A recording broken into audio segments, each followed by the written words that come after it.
Hello,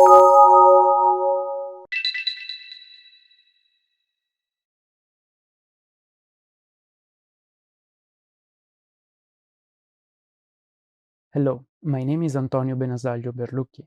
I am a research associate at the Faculty of Political Science and Economics, Waseda University. First and foremost, I would like to say that I'm honored to have received this prestigious award. In this video, I will give an overview of my research. My research mainly focuses on elections in advanced liberal democracies. By liberal democracies, I refer mostly to Western European countries like Britain, France, and Germany, but also non-European countries such as the US and Japan. I am particularly interested in studying the ideology and values of voters and how these translate into actual patterns of voting behavior. Since the beginning of my doctoral studies at Waseda University, I have been interested in researching populism. There are many definitions of this concept. The most popular one comes from the Dutch scholar Cas Mudde, who describes populism as a thin-centered ideology that divides society into two homogeneous and antagonistic groups, the pure people and the corrupt elites. Populist leaders claim to represent the true will of the people. They label the established political elites as corrupt, self-serving, and out of touch with common citizens.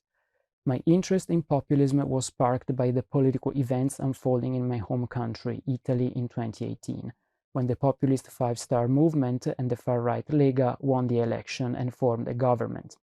My research journey started here. I wanted to challenge conventional knowledge about Italian politics and use the five-star movement as a case study to understand why populism is so successful in catering to large segments of the electorates. Building on this research, I developed a particular interest in how party elites respond to the emergence of new themes beyond economic issues. These themes include immigration, multiculturalism, and civil rights. Scholars have become increasingly interested in these cultural issues, especially since the late 1970s, following Ronan Inglehart's famous theory on the rise of post-materialist values. I then turned my attention to Japan and worked with public opinion data from the Asian Barometer surveys to examine the link between voters' libertarian versus authoritarian values and their behavior. This research, which I conducted with Professor Airo Hino, suggests that the Liberal Democratic Party under the charismatic leadership of Koizumi and Abe was successful in appealing to a large share of Japanese voters who subscribe to traditionalist and authoritarian values. More recently, I turned the focus to the consequences of populism for democracy. When looking at the relationship between populism and democracy, there are numerous features of the populist discourse which are in tension with some fundamental tenets of liberal democracy. For example, populists reject the complex procedures of representative democracy, seen as obstacles to the realization of popular will. Moreover, there is a clear preference for strong, unchecked leadership, and this stands in contrast with the idea of checks and balances typical of liberal democracy.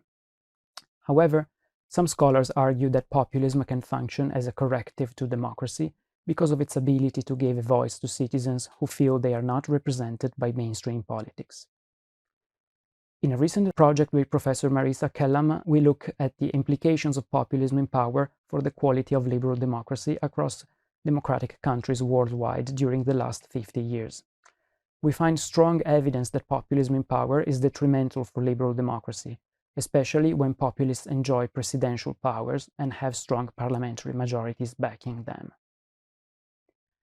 Finally, in my doctoral dissertation, I look at how European integration affects the ideological positions of traditional mainstream parties, shaping the conditions for the success of radical left and radical right challenger parties. My advice for future researchers is to find topics that they are passionate about that make them feel engaged. Personal involvement sometimes leads us to biased conclusions. However, being passionate about your topic is also crucial for generating high-quality research. When a topic appears somewhat too narrow or specific at first, consider its broader implications. Ask yourself, what can we learn about the world from this particular case? And how does this specific case change our perspective on the subject being studied? Additionally, do not hesitate to challenge conventional knowledge and established notions.